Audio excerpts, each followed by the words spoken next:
जय अंबे मित्रों। धोरण 11 चैप्टर 2 टॉपिक 2.4 हाइड्रोजन परमाणु माटे बोरनो परमाणु नमूनो 4 मार्कनो खूब ज अगत्यनो थियरी प्रश्न। नील बोर रुथरफोर्ड જ્યારે પ્રયોગ કરતા હતા ત્યારે લંડન એમની પાસે 1 વર્ષ રહ્યા હતા। નીલ બોરના ગુરુ रुथरफोर्ड कहेवाय, एमना टीचर कहेवाय। जे रीते तमारो मारी साथे संबंध छे, हूँ रुथरफोर्ड होय तमे नील बोर थाओ, ए रीतनो संबंध हतो ए लोकोनो। एटले बोरे जे नमूनो आप्यो एने रुथरफोर्डना केंद्रीय नमूनाना विकसित स्वरूपे आप्यो, एणे पोतानुं नाम आप्युं नहीं। ओके, तो आ केंद्रीय नमूनो ज छे। शरू करीए आपणे शुं लखवानुं छे 4 मार्कमां। तो हाइड्रोजन परमाणु माटे बोरनो परमाणु नमूनो। पहला तो केंद्र, केंद्र में धन वीजभार होय। धन वीजभार एटले प्रोटोन अने न्यूट्रॉन, न्यूट्रॉन वीजभार रहित होय। एनी आसपास कोण वर्तुळाकार मार्ग में गति करतुं होय? इलेक्ट्रॉन। तो एमणे पहला एम कह्युं के केंद्रथी आर अंतरे, केंद्रथी आर अंतरे इलेक्ट्रॉन वर्तुळाकार परिपथ में कन्टिन्युअस गति कर्या करे छे। तो अहींया ऊर्जा मेळवतोय नथी ने गुमावतो पण नथी। तो पहलो मुद्दो, केंद्र धन वीजभार धरावे, इलेक्ट्रॉन ऋण वीजभार धरावे। केंद्र ने इलेक्ट्रॉन वच्चे शुं होय? आकर्षण। पहलो मुद्दो, इलेक्ट्रॉन केंद्रनी आसपास वर्तुळाकार पथ में गति करे छे। आ पथने स्थिर कक्षा कहेवाय छे। स्थिर कक्षा कोने कहेवाय? बोलो। इलेक्ट्रॉन केंद्रनी आसपास जे वर्तुळाकार मार्ग में गति करे छे तेने शुं कहेवाय? स्थिर कक्षा। इलेक्ट्रॉन केंद्र थी केटला अंतरे होय? आर अंतरे। तो अहीं हमने डेफिनेट वाक्य कह्युं, एमां इलेक्ट्रॉननी ऊर्जा केटली होय? En इज इक्वल टू कया स्तरमां? एन स्तरमां इलेक्ट्रॉननी ऊर्जा minus RH into Z² upon N²। RH शुं छे? रीडबर्ग अचळांक। एनी वेल्यू याद राखवानी, आपी ज होय तमने दाखलामां पण याद राखशो। 2.18 इंटू 10⁻⁻18 जूल। एन शू छे? कक्षा क्रमांक। कक्षा आ पहली कक्षा बताई छे n बराबर 1। हवे आनी उपर जाओ तो बीजो मार्ग एटले n बराबर 2। एनी उपर जाओ तीजो मार्ग एटले n बराबर 3। आवा तो अनेक कक्षाओ रचाई। Z शू छे? परमाणु क्रमांक। हाइड्रोजन माटे Z बराबर केटला लेवाना? 1। हीलियम माटे Z बराबर 2। लिथियम माटे Z बराबर 3। तो आ रीते तमे दरेक परमाणु माटे ऊर्जा गणी सको। तो इलेक्ट्रॉननी ऊर्जा En is equal to -RH into Z² upon N²। आ पहलू इक्वेशन तमारुं थयुं, बराबर मोडे करवानुं। बीजू, परमाणुनी त्रिज्या। आ त्रिज्या केटली हशे? तो ए पण एने गणतरीनुं सूत्र आप्युं बोरे। Rn is equal to A0 into N² upon Z। परमाणुनी त्रिज्या Rn is equal to A0 into N² by Z। A0 शुं छे? हाइड्रोजन परमाणुनी त्रिज्या। केटला एंगस्ट्रॉम? 0.529 एंगस्ट्रॉम। केटला पिकोमीटर? 52.9 पिकोमीटर। ज्यारे इलेक्ट्रॉन नीची कक्षामांथी उपरनी कक्षामां जाय छे त्यारे ऊर्जानुं शुं करे छे? शोषण। इलेक्ट्रॉन ने नीचेथी उपर जवुं होय जेने क्वॉन्टम कूदका कहे छे। जेने शुं कहे छे? क्वॉन्टम कूदका। कूदको मारवो होय तो एने ऊर्जा शुं करवी पड़े? शोषवी पड़े। अहीं बताव्युं छे नीचेनुं स्तर, उपरनुं स्तर। तो અહીંથી અહીં જવા ऊर्जा શું કરે છે? શોષે છે। એ જ રીતે ઉપરની કક્ષામાંથી નીચેની કક્ષામાં આવે તો ઊર્જાનું શું કરે છે? ઉત્સર્જન। અને એ ઊર્જા વિકિરણ સ્વરૂપે મુક્ત કરે। કેવી રીતે? વિકિરણ સ્વરૂપે, પ્રકાશનું કિરણ છોડે। ઓકે સાહેબ, કેટલી ઊર્જા મુક્ત કરે? અહીં नीचेना स्तरमांथी उपरना स्तरमां जाय अने उपरथी कई आवे? नीचे। नीचेथी उपर जाय तो ऊर्जा शुं करे? शोषे। अने उपरथी नीचे आवे तो ऊर्जा शुं करे? मुक्त करे। कूदका मारे छे इलेक्ट्रॉन। तो કેટલી ઉર્જા મુક્ત કરે તો આપણે ડિફાઇન કર્યું delta E is equal two EF minus EI. F means final, final એટલે છેલ્લું. E મીન્સ ઇનિશિયલ, ઇનિશિયલ એટલે શરૂનું. દાખલા તરીકે હું એમ કહું બીજામથી ત્રીજામ જાય તો આ શું થાય? ઇનિશિયલ. આ શું થાય? ફાઇનલ. અને ત્રીજામથી બીજામાં આવ્યું તો આ ઇનિશિયલ અને આ ફાઇનલ. ઓકે, તો delta E is equal two EF minus EI. પણ ડેલ્ટા E એટલે ઉર્જાનો તફાત તમે જાણો છો કેટલો હોય?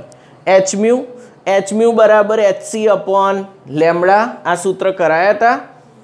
તો હવે અહીં હમણે આપ્યું બોરે delta E is equal to RH into zed square into 1 upon NI square minus 1 upon NF square. ફરી ડેલ્ટા E બરાબર RH into zed square into 1 upon NI square minus 1 upon NF square.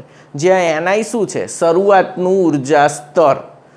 NF શું છે? અંતિમ ઉર્જા સ્તર. તો જો બીજામથી ત્રીજામ કૂદકો મારે તો અહીં કેટલા લેવાના? 2. 2નો વર્ગ. અહીં કેટલા લેવાના? 3. 3નો વર્ગ.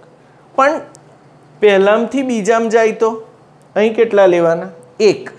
અહીં કેટલા લેવાના? ઝેડ કેટલા લેવાના હાઇડ્રોજન માટે? RH કેટલા લેવાના? 2.18 ઇન્ટુ 10⁻⁻18 જૂલ. તો તમારો ડેલ્ટા E કયા એકમમાં આવી ગયો? જૂલ. હવે તમે જાણો છો Hની વેલ્યુ ખબર છે? 6.626 into 10⁻34 joule into second. C ખબર છે? 3.0 ઇન્ટુ 10⁸ મીટર પર સેકન્ડ. તો તમે શું ગણી શકો? લેમ્ડા. લેમ્ડા એટલે તરંગ લંબાઈ. તો તમને તરંગ લંબાઈ મળે જુદી જુદી કે આ તરંગ લંબાઈનો પ્રકાશ મળ્યો. ઓકે, માન્ય કક્ષા કોને કહેવાય? જે કક્ષામાં ઇલેક્ટ્રોનનું કોણીય વેગમાન m into v into r is equal to NH upon 2π થતું હોય. જ્યાં n કેટલો હોવો જોઈએ? 1, 2, 3 મીન્સ કોઈ પણ પૂર્ણાંક સંખ્યા ઇન્ફિનિટિવ સુધીની, શૂન્ય સિવાયની કોઈ પણ પૂર્ણાંક સંખ્યા, અપૂર્ણાંક નહીં, પૂર્ણાંક n બરાબર જુઓ 1, 2, 3 અપ ટુ ઇન્ફિનિટિવ હોય તે જ કક્ષા માન્ય ગણાય. ફરી કોણીય વેગમાન કેટલું થવું જોઈએ? mvr બરાબર NH અપોન 2π એટલે h અપોન 2π નો પૂર્ણ ગુણાંક. h અપોન 2π નો પૂર્ણ ગુણાંક એટલું કોણીય વેગમાન થવું જોઈએ. એ જ કક્ષા માન્ય કક્ષા ગણાય. n બરાબર 1 ને શું કહેવાય? ધરાવસ્થા અથવા ભૂમિ અવસ્થા. જ્યાં ઇલેક્ટ્રોનની ઉર્જા કેવી હોય? સૌથી ઓછી. ભૂમિ અવસ્થામાં ઇલેક્ટ્રોનની ઉર્જા સૌથી ઓછી હોય. અહીં અગાડી m માસ ઓફ ઇલેક્ટ્રોન તમને યાદ હશે 9.109 ઇન્ટુ 10⁻31 કિલોગ્રામ. વેલોસિટી તો ખબર જ છે, વેગ. ઇલેક્ટ્રોનનો શું છે? આ વેગ. અને આ r એટલે શું છે? ત્રિજ્યા. ત્રિજ્યાનું સૂત્ર આપણે અહીં લખી દીધું. તો આ બધા સૂત્રોનું કોમ્બિનેશન કરીને પણ દાખલા પૂછી શકે. આગળ મ્યુ. મ્યુ એટલે આવૃત્તિ is equal to 3.29 into 10⁻15 1 upon NI square minus 1 upon NF square. રીડ્સનું સમીકરણ છે. તો અહીં આ સમીકરણ રીડ્સનું ગણાય, અલગથી પૂછાય. અને એમાં જવાબ શેમાં આવશે? હર્ટ્ઝમાં અથવા સેકન્ડ ઇન્વર્સમાં. ઓકે, મ્યુ બાર. મ્યુ બાર એટલે તરંગ સંખ્યા. મ્યુ બાર એટલે શું? તરંગ સંખ્યા. Is equal two 1 upon lambda equal to mu upon C. તો આ જે મ્યુ આવ્યો એના ભાગ્યા સી કરી દો તો તમને શું મળી જાય? મ્યુ બાર. મ્યુ બાર એટલે તરંગ સંખ્યા. એનો એકમ કયો? Metre inverse. Metre inverse.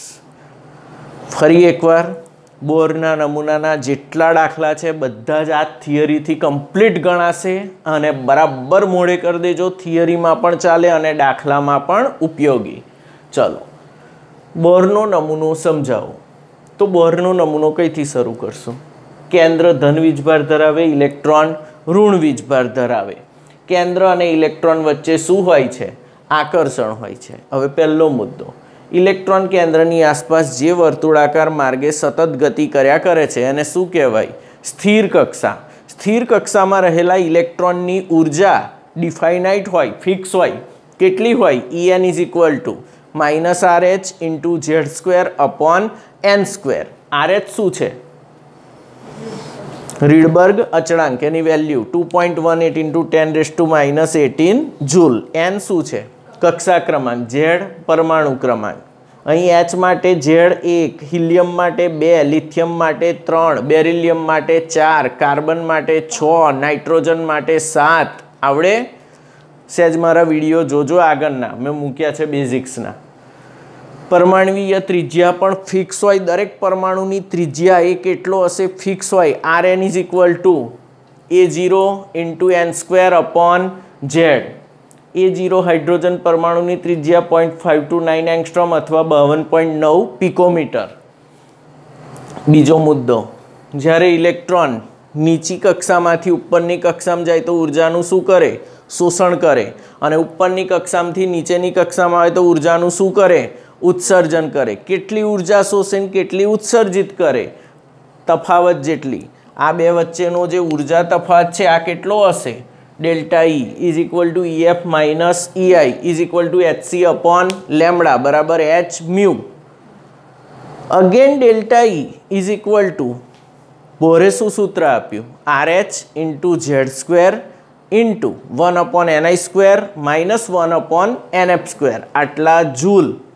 Okay, मान्य कक्षा कोने कहेवाय? तो के जे कक्षामां इलेक्ट्रॉननुं कोणीय वेगमान h अपॉन 2π ना पूर्ण गुणांकमां होय एटले mvr is equal to nh upon 2π।